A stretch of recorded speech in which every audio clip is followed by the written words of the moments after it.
Because the only C that I see is your bullshit. I, like the rest of the world, completely forgot this game existed. Question, did anybody actually play this in my community? Not asking so I can ban you, just curious. You put that thing right to my forehead, and you look me square in the eyes and say, Concord was better. Hello there, YouTube. Welcome back to the Slap Channel. It is no secret that 2024 was a very polarized year for gaming. We had the best of the best and the worst of the worst. But what was the worst? Well, a new experience for us has actually done a very comprehensive video explaining what the worst was. So we, in our ongoing endeavor of experiencing Fleekazoid for the first time, are going to be watching Fleekazoid's worst games of 2024. Because if we want a little bit of existential crisis, this will be a really good way of doing it. So I know this is like a slightly older video, and 2024 was like so 3 months ago, but first of all, this is Fleekazoid, so it's going to guaranteed be funny. And second of all, I think it's just going to be kind of interesting to see what people's opinions on what the actual worst games of 2024 was. Because, that's just like subjective, man. But we all know Concord's going to be in there regardless. All right, let's see what Fleekazoid's got for us. Welcome back to the 10th anniversary of the Worst Game Awards. I'm Jaw Fleeky, and today we're going to bring all your favorite franchises up on stage and execute them right in front of your eyes. Fuck yeah! Unadulterated violence! Yeah. Cool. Oh yeah, baby. You pull out that Glock 14 with friggin' hollow point rounds. You put that thing right to my forehead, and you look me square in the eyes and say, Concord was better. Do it, bitch. Yeah, all right, go ahead. Bring that first one up here. Fuck you, Fable. Oh, no. No, not my boy. No, not Fable. Oh, how they ruined my boy. Look at how they murdered my boy. My beautiful Fable. My beautiful Fable. Now, before we get into the worst games, if you're expecting Dustborn to top this list, you can go ahead and unexpect that right now. I see Dustborn on the same level as Furry, Hitler, or any of the other hundreds of random shows. Furry Hitler! I want to say that in my mind that game couldn't possibly exist, but we live in a world where we literally have president assassination simulators, sex with Hitler. Of course there's going to be furry Hitler out there, because of course there is. If somebody has the capability of gifting me orc massage, then damn straight furries are going to be out there making furry Hitler. Shovelware that flops on Steam every day. And if you're saying, Fleek, you son of a bitch, there's a big difference between those two, you're right. One of them has a sequel. But I'm getting off track. The point is, as far as I'm concerned, Dustborn did it right. Go kill off your own franchise. I never heard of this game. Oh, wait a minute. Was Dustborn that really bullshit game that was so woke? Was this that, like, stupidly inclusive DEI thing about getting triggered? Like, where literally a mechanic is getting triggered at someone? Was this that game?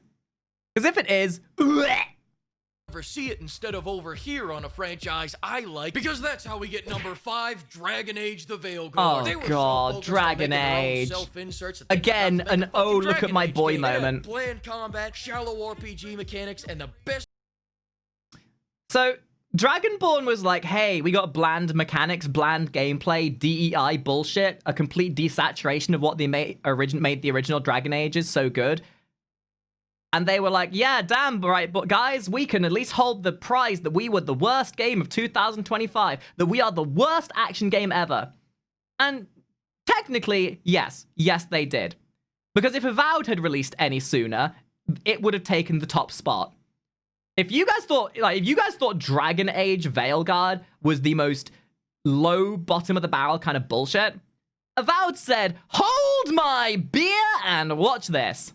This part of the story is when it ends. You know it's bad when gamers are more interested in what your fired employees are making. Ain't that right, Todd? Yeah, you short bitch. Number 4, Helldivers 2 from March to September. Now you may be wondering why this game is higher than Veilguard, and that's because they actually released a great game, then ruined it almost immediately. How the hell? Released it, ruined it, made it better, peaked it, and went above and beyond, and now it's better than it's ever been. Hell yeah! How do you go from being this year's biggest sensation to its biggest disappointment in less than a month? It took me 20-something years to Helldivers has been the biggest yo-yo whiplash I've ever seen. 177 inferior countries. God bless America, American titties, American guns, and American fireworks. Their words, not American British people that have been indoctrinated into the American system and are now cultivated entirely in an American mindset, even though they're still living in England.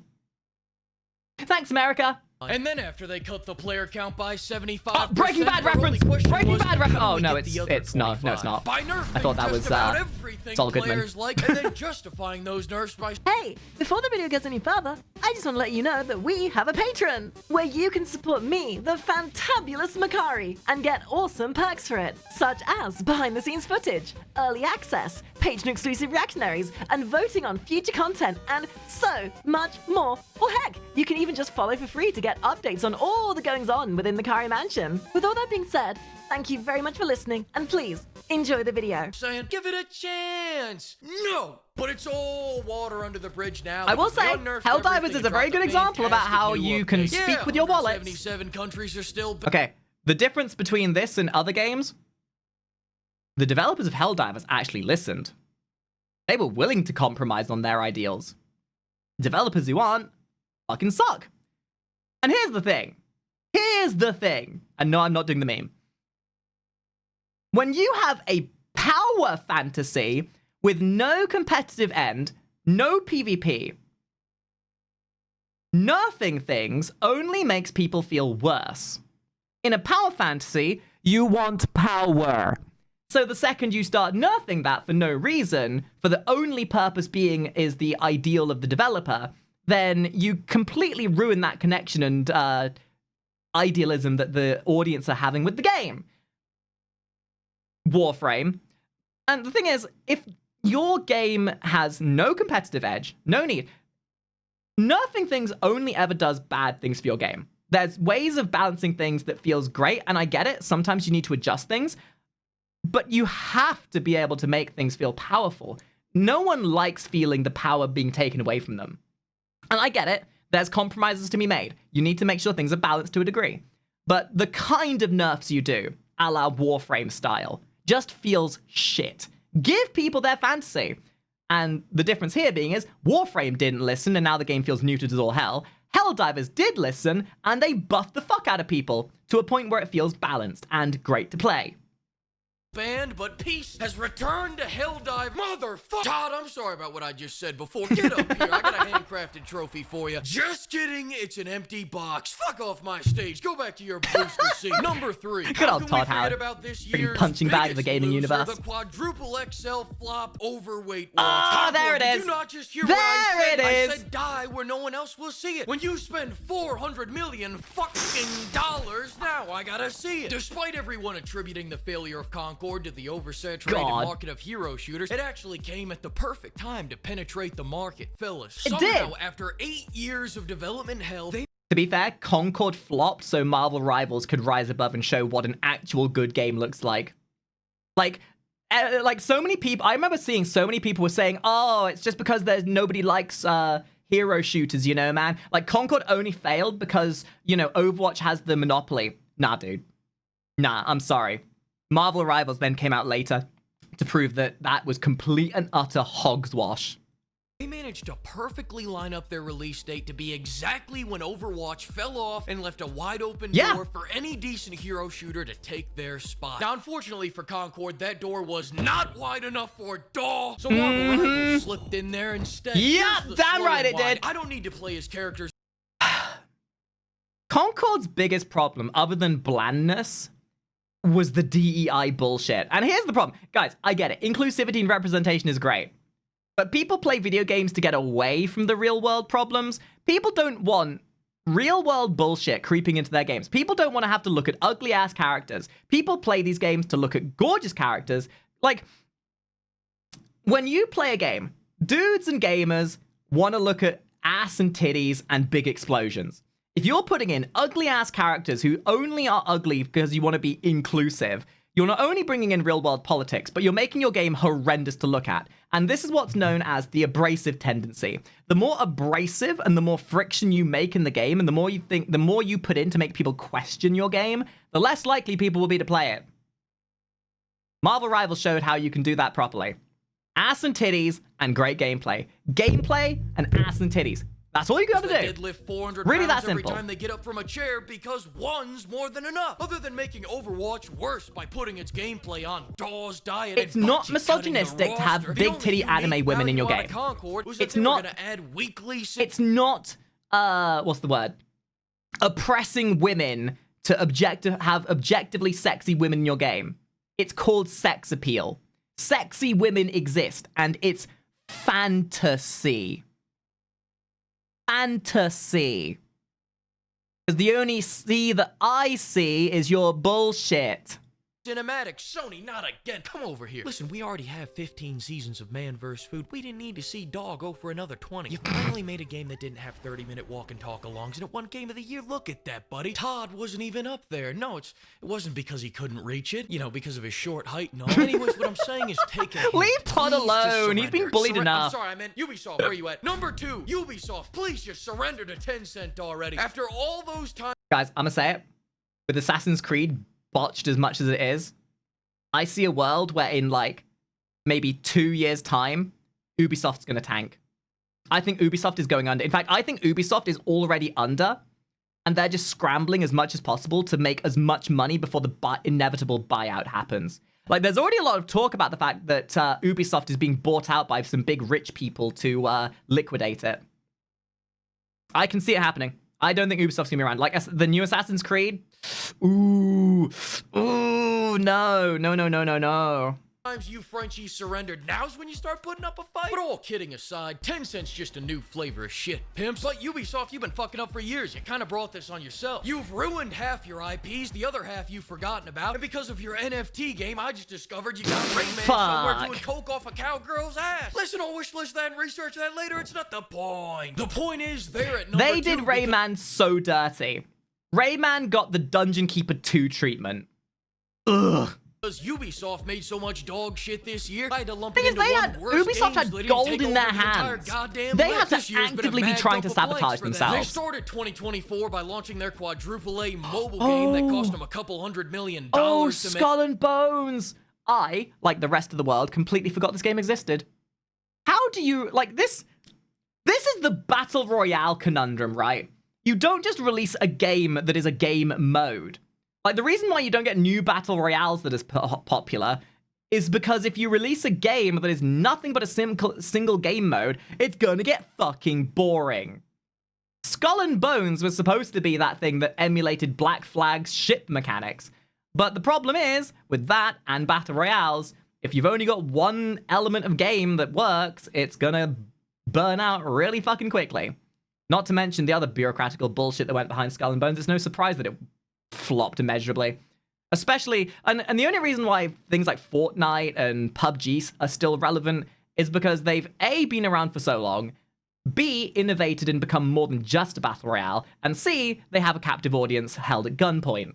Which started as a Black Flag DLC. And yeah, why would you play this when you have Sea of Thieves? Years and $200 million making that game worse. Then they launched the Call of Duty Killer X Defiant. And really, they should have had a sign that this wouldn't have worked to begin with, considering how Sea of Thieves is doing. Not even the people who bought it played it, and they capped off the year by delaying the These, like, ship simulator games are so niche.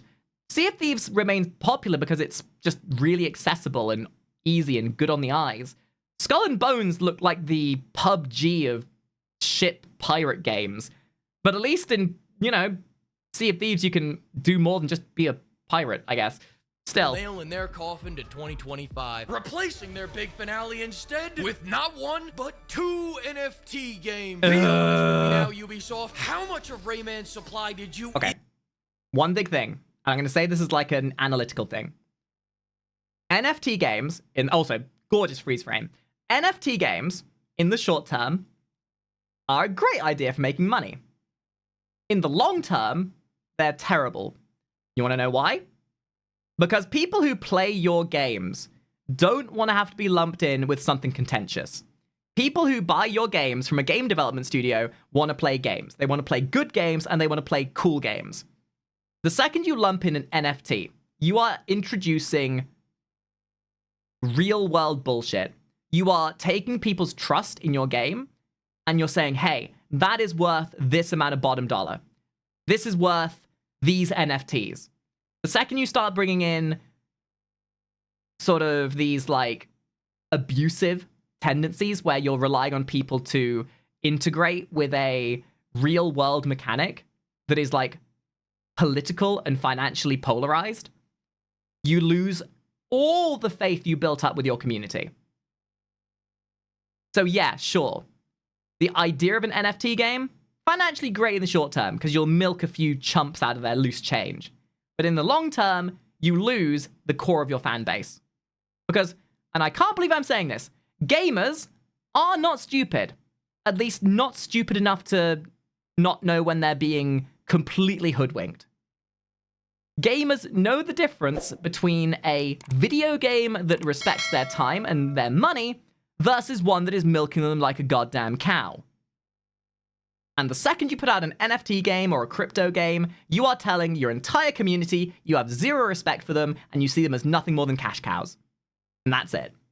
In hell to cook up these brilliant ideas. Did you guys make this in a weekend? And if so, why? Ubisoft flopped so many games this year, now they gotta pray for some They took it as the any percent speedrun on how to sink their company. Rayman NFTs. Moving on. No, wait, hang on a second. I forgot that they launched Prince of Persia at the beginning of this year. Nah, it's alright, so did everyone else. But this last game is unforgettable. Prince of Persia. Truly, No company has ever butchered so many IPs in a single year. Actually doing the any percent speedrun on how to completely sink any of their IPs. And I loved Prince of Persia. I loved that IP. I loved Rayman. And yet now no one does. Magical things had to happen for this to align with our big 10th anniversary show. What's a top things then? That may not have ever seemed a possibility. If you truly love video games like I do, this moment is for all of us. And the winner of this year's worst game of the year is Todd. Sit your ass back down. You can't even win a worst game award. No, Suicide Squad. Boy, Oh my Batman, god, Suicide Squad? I completely forgot that game came out. I have to check something. I have to check something. Let's